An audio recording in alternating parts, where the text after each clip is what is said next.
نابینا افراد کا یو ٹرن کلب چوک میں دوبارہ دھرنا دے دیا۔ مال روڈ کو پھر سے بیریئرز لگا کر بند کر دیا۔ شہریوں کو مشکلات کا سامنا، مطالبات کی منظوری تک دھرنا جاری رکھنے کا اعلان۔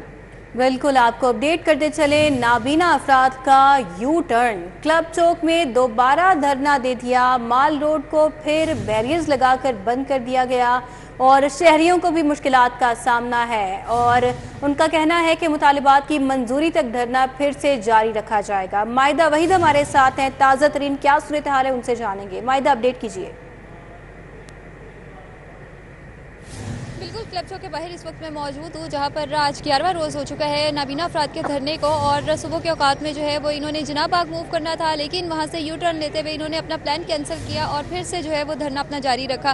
کچھ وقت کے لیے جو ہے وہ دھرنا ختم کر دیا گیا تھا، لیکن اب پھر سے جو ہے انہوں نے کلب چوک کے باہر جو ہے وہ دھرنا کر دیا ہے۔ ان سے مزید جان لیتے ہیں۔ مجھے بتائیے گا، آپ کی طرف سے یہ کہا جا رہا تھا کہ جناح باغ کی طرف موو کریں گے اور 2 دن وہاں قیام کریں گے، ایسی کیا وجوہات سامنے آئی ہیں کہ آپ کو یہاں پر اسٹے کرنا پڑ رہا ہے؟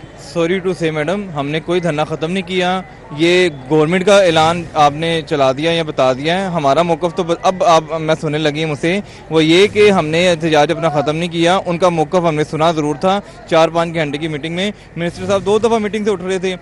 بات جنہوں نے مفاہمت کرنی ہوتی ہے وہ 2 دفعہ میٹنگ سے نہیں اٹھتے، وہ سنتے ہیں، ہمارے مسائل کو سمجھتے ہیں کہ ہم کیوں کہہ رہے ہیں، کیا کہہ رہے ہیں، کیا کہنا چاہ رہے ہیں، لیکن انہوں نے معاملات کو سمجھنے کی کوشش نہیں کی۔ اپنا موقف ہمارے سامنے رکھ دیا جس کو ہم نے رد کر دیا۔ ہم ان کے معاملات کو نہیں ایکسیپٹ کرتے۔ لیکن کچھ آپ ہی صبح آپ ہی کے ساتھیوں کی جانب سے جو ہے آپس میں مشاورت کی جا رہی تھی اور یہ باقاعدہ طور پر اعلان کیا تھا کہ ہم جو ہے وہ 2 دن کا ان کو ٹائم دیں گے۔ آپ ہی کے ساتھیوں کی جانب سے یہ کہا جا رہا تھا، تو ہم نے وہی بیان چلایا۔ اب مزید کیا لائحہ عمل جو ہے وہ اختیار کیا؟ میڈم، لائحہ عمل یہی ہے، ہم یہیں پہ بیٹھے ہیں۔ وہ دوست نہ جانے کون تھے، ہاں ہمیں نہیں پتا، لیکن ہم ادھر ہی بیٹھے ہیں۔ ہاں، مشاورت ضرور ہوتی رہی ہے، 2-3 دفعہ ہماری مشاورت ہوئی ہے کہ ہم ان کے بات کو کچھ کو مان لیں، کچھ کو نہ مانیں، کچھ ٹائم دے دیں، لیکن ان کا ٹائم 1 ماہ کا ہے۔ 1 ماہ ہماری سمجھ میں آتا نہیں ہے۔ 1 ماہ کا بل جو ہے نا وہ بھی پے کرنا ہے۔ وہ اتنے معاملات ہیں میڈم، یہ جو ہے نا میں سمجھتا ہوں کہ لالی پاپ تھا ایک نیا جو ہمیں پھر دیا جا رہا تھا۔ ہم چاہ رہے ہیں کہ ہم اب سڑک پہ آنے کی ضرورت ہمیں نہ پڑے 3-4 سال تک یا 5 سال تک، یا ضرورت ہی نہ پڑے،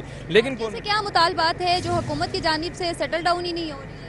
میڈم، ہمارے مطالبات ہیں تقریباً 1200 کے قریب ڈیلی ویجز والے ہیں، جن کو ہم چاہ رہے ہیں کہ جو اسٹے کیا ہوا ہے سیٹوں کے اوپر، ویکینسیز کے اوپر، اس کو لفٹ کیا جائے، اس پہ ہمارے بندوں کو اناؤنس کیا جائے، نوکریاں دی جائیں، اور جو 3% کوٹا ہے اسے بڑھا کر 5% کیا جائے، جیسے سندھ اور بلوچستان میں ہیں۔ ان کے اوپر گورنمنٹ آ نہیں رہی۔ ان کا کہنا ہے کہ گورنمنٹ سے ہمارے کچھ خاص ایسے مطالبات نہیں ہیں جو سمجھ میں نہ آ سکے۔ دوپہر کے اوقات میں انہی کے جو افراد ہیں، ساتھی دوست ہیں، انہی کی جانب سے مذاکرات کرتے ہوئے یہ اناؤنسمنٹ کی گئی تھی کہ دھرنا جو ہے وہ ختم کیا جائے گا اور 2 دن کی مہلت دی جائے گی، لیکن اب یو ٹرن لیتے ہوئے ان کا کہنا ہے کہ ہم دھرنے کو یہیں پر جاری رکھیں گے۔ اور اسی کے ساتھ ساتھ میں آپ کو بتاتی چلوں، روڈ بلاک ہونے سے شہریوں کو بھی شدید مشکلات کا سامنا ہے۔ ان کا کہنا ہے کہ ہم تب تک یہاں سے نہیں اٹھیں گے جب تک ہمارے مطالبات نہیں مانے جاتے۔